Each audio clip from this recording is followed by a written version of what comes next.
할렐루야. 주님 전에 나오신 여러분들 주님의 이름으로 사랑하고 환영하고 축복합니다. 오늘 제가 복장이 많이 편하지요. 여러분들 오늘 이것이 우리 청년부 주간 금요 예배의 드레스 코드입니다. 여러분들 이해해 주시고, 특별히 오늘 청년들을 위한 밤입니다. 여러분들 이따가 함께 우리 기도할 때 우리 청년들을 위해서 특별히 함께 또 기도하고 함께 은혜를 나누는 이런 시간이 되었으면 좋겠습니다. 여러분들 만약에 우리가 세상에 살아가면서 물과 전기가 없다면 여러분 얼마나 불편하겠습니까? 물만 안 나와도 굉장히 불편한데 전기까지 안 나와 버리면 그야말로 참 답이 없죠. 실제로 지금도 기억나는데 지난 2001년도에 제가 23살 때 그랬던 적이 있습니다. 제가 살던 지역에 비가 굉장히 많이 왔습니다. 단시간 내에 비가 너무나 많이 와서 그 비를 감당하지 못하고 제가 살던 그 아파트 단지에 전기가 끊기고 또 물의 공급이 중단되었습니다. 단전과 단수가 한 번에 찾아온 것입니다. 그것도 아무 예고 없이 갑자기. 그래서 그때 여름이었는데 그때 그 불편함은 지금도 생각하기가 싫을 정도입니다. 너무 더운데 선풍기나 에어컨 틀 수도 없고, 또 더우면 좀 씻어야 되는데 씻을 수도 없고, 그래서 전기가 안 나오고 물이 안 나오고, 그래서 그것이 한 4일간 지속이 되었는데 정말 최악의 날이었습니다. 정말 순간순간 숨 쉬는 것이 이렇게 괴롭구나라는 것을 느끼게 되었고, 정말 다시는 그러고 싶지 않은 그런 삶을 살고 싶지 않은 그런 기억으로 남아있는데, 그래서 그때 물이 나오지 않고 전기가 나오지 않을 때 그때 이제 그 화장실을 사용해야 되지 않습니까? 그래서 화장실은 이제 급한 대로 집 앞 PC방 화장실을 사용했습니다. 그래서 덕분에 그 당시에 원 없이 PC방을 갔던 기억이 있고, 이제 화장실을 해결한다고 해서 끝이 아니죠. 이제 또 씻어야 되지 않습니까? 그래서 정말 지금도 굉장히 두려웠던 기억으로 있는데, 제가 정말 가고 싶어 하지 않은 곳이 있습니다. 정말 이곳은 피하고 싶고 정말 두려운 곳이 있습니다. 바로 헬스클럽입니다. 저는 이제 돈을 내고 운동하는 것을 좋아하지 않는 사람이기 때문에 그곳에 이용한 적이 없는데, 근데 그때는 어쩔 수가 없었습니다. 그래서 헬스클럽을 등록을 하고 거기 목욕탕을 사용해서 그렇게 씻고 지냈던 기억이 지금도 생생히 남아 있습니다.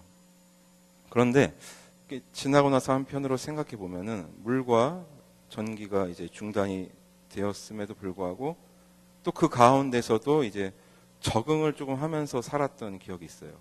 그래서 사람의 적응력은 참 뛰어나다, 대단하다라는 것을 그때 다시 한번 느꼈습니다. 물이 안 나오고 전기가 끊긴 상황이지만, 그러나 그 가운데서도 조금 그 삶이 익숙해져 가는 것을 보고 좀 놀랐던 기억이 있습니다. 물과 전기가 끊겨도 사람은 거기에 또 적응해서 살아갈 수 있구나라는 것을 느끼게 됐습니다. 그러나 여러분, 공기는 또 다른 문제입니다. 만약에 우리가 지금 살아가고 있는 이 환경에 공기가 없다면 과연 우리는 살아갈 수 있을 것인가? 여러분, 한번 숨을 1분만 참아 보십시오. 처음에는 참을만 합니다만 이제 30초가 넘어가면 그때부터 이제 호흡 곤란이 오고 이제 예수님이 앞에서 왔다 갔다 하십니다. 이제 공기가 없다는 것은 이제 다른 문제지요. 공기가 없다는 것은, 공기가 있음으로 해서 이 세상의 모든 생물들은 살아갈 수 있습니다. 우리가 말을 할 수 있는 것, 숨을 들이마시고 내쉴 수 있는 것은 바로 공기가 있기 때문입니다. 그러나 우리는 지금 우리가 이 공기에 대해서 얘기하기 전까지는 공기의 소중함을 그렇게 모르고 지내고는 합니다. 공기야말로 우리에게 미치는 그 영향과 힘이 대단하고 정말 그 무엇보다 소중함에도 불구하고 이 공기의 그 위력과 그 소중함을 우리가 잊고 지낼 때가 너무나 많다라는 것입니다. 공기가 없이는 우리는 한순간도 살아갈 수 없습니다.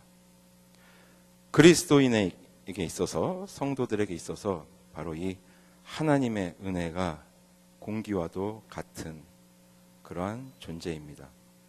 우리 그리스도인들은 하나님의 은혜 없이는 단 한순간도 살아갈 수 없는 것입니다. 우리는 하나님의 은혜라는 말을 들었을 때 딱 떠오르는 것이 있습니다. 바로 구원입니다. 하나님의 은혜로 인하여 우리가 택함을 받게 되었고 또 우리에게 믿음을 주셔서 우리를 구원해 주신 것, 틀림없는 하나님의 은혜입니다. 그러나 우리가 착각해서는 안 되는 것이 하나 있습니다. 이 하나님의 은혜를 일회성으로 생각해서는 안 된다는 것입니다. 무슨 말씀이냐? 그냥 은혜를 한 번 받은 것, 구원받은 걸로 끝, 이렇게 생각해서는 안 된다는 것입니다. 하나님의 은혜는 틀림없이 구원 맞습니다. 뿐만 아니라 우리 그리스도인들이, 우리 성도들이 그리스도인의 모습을 잃지 않고 성도됨을 잃지 않고 이 세상 가운데서 살아갈 수 있는 모든 힘과 능력을 공급받는 그 모든 것들이 바로 하나님의 은혜라는 것입니다. 그리스도인으로, 성도로서 이 세상을 살아갈 수 있는 그 힘을 하나님으로부터 공급받는 것, 그 모든 것이 바로 은혜라는 것입니다. 그렇기 때문에 우리 그리스도인들의 삶의 모든 순간은 하나님의 은혜라는 것입니다. 여러분, 우리가 지금 이 자리에 하나님 앞에 나와서 예배드릴 수 있다는 것도 엄청난 은혜인 것입니다. 우리 삶의 모든 순간이 바로 하나님의 은혜라는 것입니다. 바로 그것을 사도 베드로가 오늘 말씀을 통해 우리에게 알려주고자 하는 것입니다. 베드로 전서는 사도 베드로가 소아시아 지방에 있는 교회들과 그리고 그곳에 있는 성도들을 향하여 기록한 편지입니다. 당시 소아시아, 지금의 그 터키 지역입니다. 소아시아 지역의 교회들, 성도들은 엄청난 핍박과 박해를 받았습니다. 그런데 그 이유가 참 황당하게 그지없습니다. 당시에 로마에서 큰 화재가 발생했는데 그 화재의 원인이 글쎄 그리스도인들 때문에 발생했다는 것입니다. 자, 그런 헛소문들이 삽시간에 퍼지게 되었고 그로 인해서 그리스도인들은 또 교회는 엄청난 핍박을 또 박해에 시달리게 됩니다. 자, 그런 교회와 성도들을 향해서 사도 베드로가 하나님의 그 마음을 품고 또 그 은혜를 더욱더 알려주고자 쓴 편지가 바로 베드로 전서입니다. 그래서 우리가 읽지는 않았지만 베드로 전서 1장 1절에는 이런 표현이 있습니다. 흩어진 나그네라는 표현이 있습니다. 흩어진 나그네, 그리스도인들을 뜻하는 것입니다. 흔히 우리 그리스도인들을 지칭할 때 이 나그네라는 표현을 사용하곤 합니다. 나그네가 무엇입니까? 뚜렷한 거처 없이 발길 닿는 대로 정처 없이 떠도는 자들을 나그네라고 합니다. 어떻게 보면 우리 그리스도인들에게 이 나그네라는 표현이 맞을 수도 있습니다. 우리의 거처는, 우리가 소망을 두어야 할 곳은 하나님 나라, 바로 천국이기 때문에 우리 이 땅 가운데 나그네로 살아가는 것이 맞을지도 모르겠습니다. 그러나 여러분, 이 나그네라는 표현이 우리가 거할 곳은 저 천국이기 때문에, 죄 많은 이 세상은 내 집이 아니기 때문에 그저 방관자로서 이 세상을 살아가도 된다라는 그러한 의미의 나그네는 결코 아닙니다. 우리가 분명 저 천국에 하나님 나라의 소망을 두고 살아가야 되는 것은 분명합니다. 그러나 그것을 빌미로 해서 우리가 이 세상에서 방관자로서 그저 관조적으로 살아가도 된다는 이야기는 아닌 것입니다. 베드로가 표현한 이 나그네는 그리고 흩어진 이 나그네들은 하나님 나라에 소망을 두는 그러한 나그네들인데, 그 하나님 나라는 지금 나와 상관없는 저 멀리에 있는 하나님 나라가 아니라 예수 그리스도께서 이 땅 가운데 오심으로 인하여 시작된 그 하나님 나라, 이미 시작된 하나님 나라, 그리고 이 땅을 살아가는 성도로서, 그리스도인으로서 함께 일구어 가야 할, 완성해 나가야 할 그러한 하나님 나라.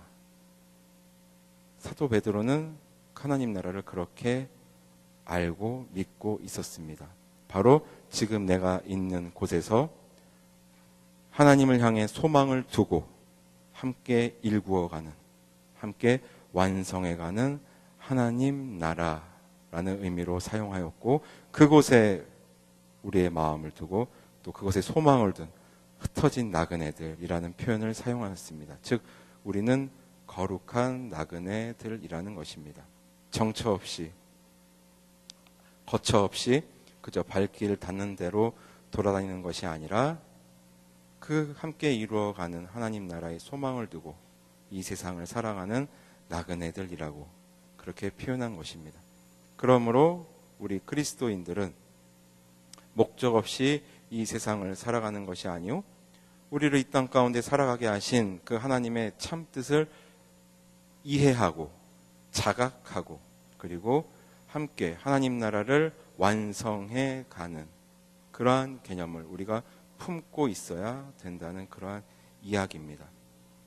자, 그렇게 이해하고 또 믿었기 때문에 지금 박해를 받고 있는 소아시아 교회 성도들에게, 그 흩어진 나그네들에게 편지를 띄우는 것입니다. 바로 격려와 응원의 편지인 것입니다. 여러분, 특별히 오늘은 청년부 주간 금요 예배로 드리고 있습니다. 여러분, 청년들 보시면 어떤 생각이 드십니까?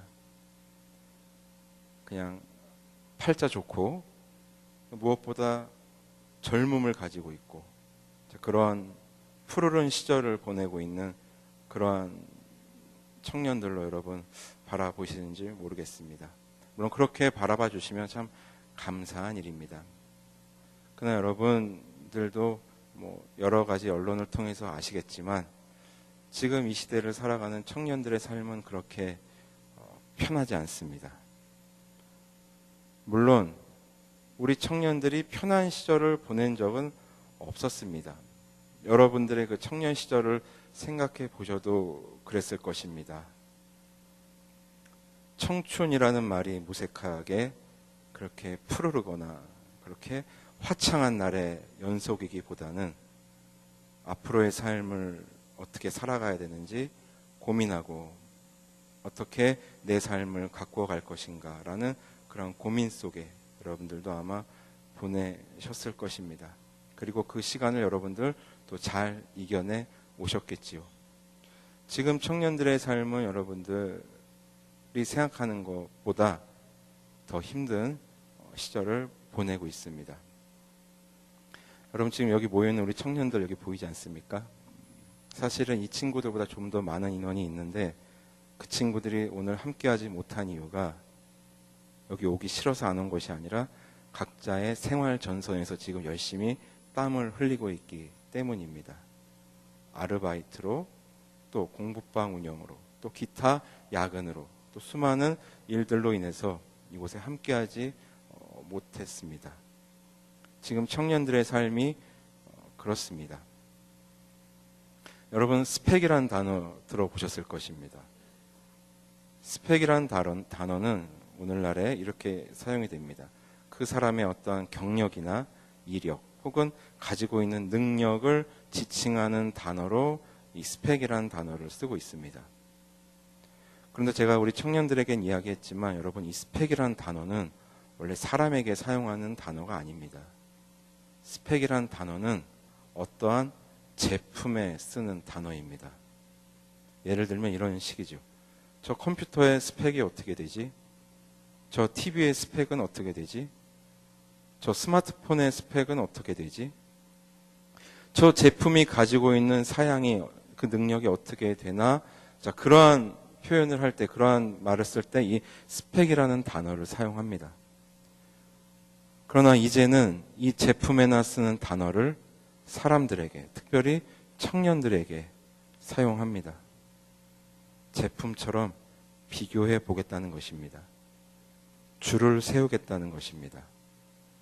그리고 필요에 따라서 사용하고 또 그 사용 가치가 떨어지면 또 버리겠다는 그런 의미입니다. 지금 여러분들의 그 인생의 후배들이, 믿음의 후배들이 그러한 삶을 살아가고 있습니다.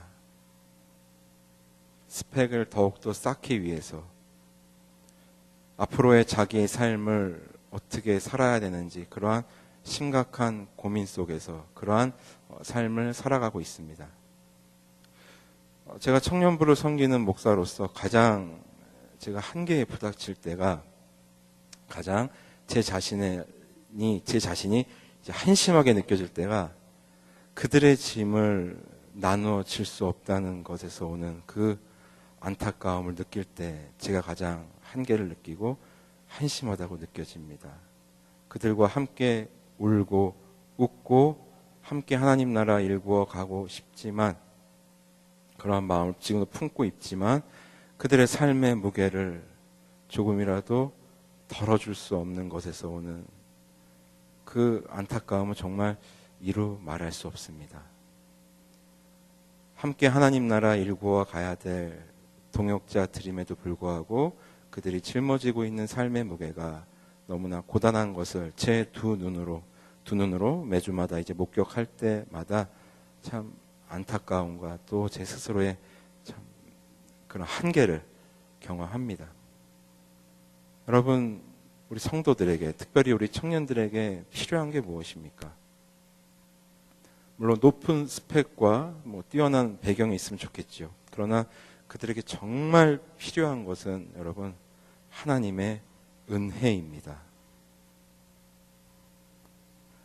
하나님 나라를 함께 일궈가는 성도로서 그리스도인으로서 살아갈 수 있는 그 힘이 이들에게는 필요한 것입니다. 그 하나님의 은혜가 없이는 스펙의 노예로 돈의 노예로 살아갈 수밖에 없는 것입니다. 제가 지금도 잊을 수 없는 기억이 하나 있습니다. 제가 예전에 우리 부평 동부교회에서 전도사로 사역할 때 우리 담임 목사님께서 하신 말씀 중에 지금도 잊을 수 없는 말이 있습니다. 그때 담임 목사님께서 주일 예배 시간에 우리 목사님 기억하실런지 모르겠습니다만 청년들을 향해서 이런 말씀을 하신 적이 있습니다. 나는 지금도 청년들을 보면 가슴이 뛴다. 나는 지금도 청년들만 보면 가슴이 뛴다라고 말씀하셨습니다. 그리고 이런 말씀을 하셨습니다. 내가 청년이라서 그런가? 이런 말씀을 하셨는데 여러분 누가 봐도 우리 담임 목사님은 청년이 아니십니다. 어르신입니다. 저는 그때 그렇게 생각했지만 그때는 이렇게 그러신가 보다라고 생각했는데 이제 제가 청년들과 함께 생활하고 그들을 섬기면서 우리 목사님께서 그런 말씀을 하셨던 그 의미를 이제 조금은 알 것 같습니다. 하나님 나라를 함께 일궈가는 동역자들로서 그들을 바라보셨기 때문에 그런 말씀을 하신 것이 아닌가. 그저 정처 없이 세상의 풍조에 따라 흩어진 그런 나그네들이 아니라 함께 하나님 나라 일궈 가야 될 동역자들로서 한 명 한 명 소중하게 여기셨기 때문에 그런 말씀을 하신 것이 아닌가 지금 그런 생각이 듭니다. 저 역시 동일한 마음입니다. 우리 청년들을 봤을 때 그저 지도해야 될, 가르쳐야 될 그러한 대상으로 보는 것이 아니라 함께 하나님 나라 이룩해 나가야 할 그러한 동역자들로서 저에게는 다가오고 있고 또 그렇게 다가오기 때문에 그들을 위해서 더욱더 무릎 꿇고 기도할 뿐입니다. 하나님, 저들에게 하나님의 은혜를 풍성히 내려 주옵소서. 그 하나님의 은혜에 따라 움직이며 살아갈 수 있는 저들이 되게 하여 주옵소서. 그러한 기도와 또 그러한 삶을 또 살아가게끔 하나님 앞에 간구하게 되는 것입니다. 사도 베드로는 그것을 알고 있었기 때문에 하나님의 은혜가 너무나 필요하고 그리고 저들이 은혜의 지배를 받는 자들인 것을 알았기 때문에 오늘 본문에서 사도 바울은 이렇게 표현합니다. 그러나 9절입니다. 그러나 너희는 택하신 족속이요. 그저 너희는 정체불명의 단체가 아니라 하나님께서 은혜 주시기로 작정한, 구원해 주시기로 작정한, 그들의 삶을 인도해 주시기로 작정한 족속들이라는 것입니다. 하나님의 손에 의해 선발된 자들이라는 뜻입니다. 고와 같은 자들이 아닌 하나님의 손에 의해 선발된 자들이라는 그러한 의미입니다. 그리고 왕 같은 제사장들이라고 이야기합니다. 여러분, 제사장이 무엇하는 사람입니까? 바로 하나님 앞에 나아가는 사람들입니다. 하나님을 알현하는 그러한 자들입니다. 하나님께 예배하는 자들입니다. 우리 모두가 바로 왕 같은 제사장들이라고 이야기합니다. 즉 하나님 앞에 함께 예배하는 그러한 믿음의 은혜의 공동체라는 것입니다. 특별히 우리 장년 성도님들께 부탁드립니다. 우리 청년들을 바라보시면서 청년들에게 여러분 가급적 물론 여러분들이 그들을 사랑하는 마음에서 이러한 질문을 하신다고 저는 확신합니다. 예를 들면 이런 겁니다. 시험 어떻게 됐어? 취업은 했어? 요즘 뭐하고 살아? 물론 그 질문을 하는 여러분들의 마음을 저는 알고 있습니다. 그러나 인생의 선배님들 되시고 또 믿음의 선배님들 되시는 우리 성도님들께 부탁드립니다. 우리 청년들을 바라볼 때 그러한 질문보다는 그저 말없이 등이라도 한번 쓰다듬어 주실 수 있는 그런 분들이셨으면 좋겠습니다. 혹은 인자한 미소라도 한번 띄워 주셨으면 좋겠습니다. 그리고 무엇보다 우리 청년들로 하여금 그들의 이 인생의 길을 홀로 걷는 것이 아니라는 것을 느끼게 해 주십시오. 인생의 선배님들로서, 믿음의 선배님들로서 또 그 시기를 지나온 경험자들로서 이들의 삶을 진정으로 응원해 주시는 그런 여러분들 되었으면 좋겠습니다. 그리고 우리 청년들에게 부탁드립니다. 여러분들, 우리 성도님들 뵐 때 여러분들의 인생의 선배님들이십니다. 믿음의 선배님들이십니다. 깍듯하게 인사했으면 좋겠습니다. 그것이 예의의 시작이고 믿음의 공동체로서 마땅히 우리가 해야 할 그러한 일들입니다. 왜냐하면 우리는 택함 받은 족속이고 왕 같은 제사장들이기 때문입니다. 아무쪼록 바라기는 우리 모든 성도님들이, 특별히 우리 청년들이 하나님의 은혜를 날마다 누리며 그 은혜에 의해서 살아가는 우리 모두가 되었으면 좋겠습니다. 결코 이 믿음의 길이, 인생길이 홀로 걷는 것이 아니라 하나님께서 주신 그 은혜로 말미암아 그리고 하나님께서 허락하신 이 믿음의 공동체와 함께 걷는 것을 또한 잊지 않는 것을 기억하며 함께 가는 우리 모두가 되었으면 좋겠습니다. 우리가 그러한 삶을 살아갈 때 하나님의 은혜는 우리 손에 닿을 수 없는 저 멀리 지고 있는 태양 같은 그러한 것이 아니라 우리의 눈을 들어 손을 뻗으며 언제든지 닿을 수 있는 곳에 그 하나님 은혜가 그곳에 있음을 깨닫고 날마다 은혜를 만끽하며 누리며 살아가는 우리 모두가 되시기를, 그러한 우리 믿음의 공동체가 되시기를 주님의 이름으로 소원합니다. 아멘.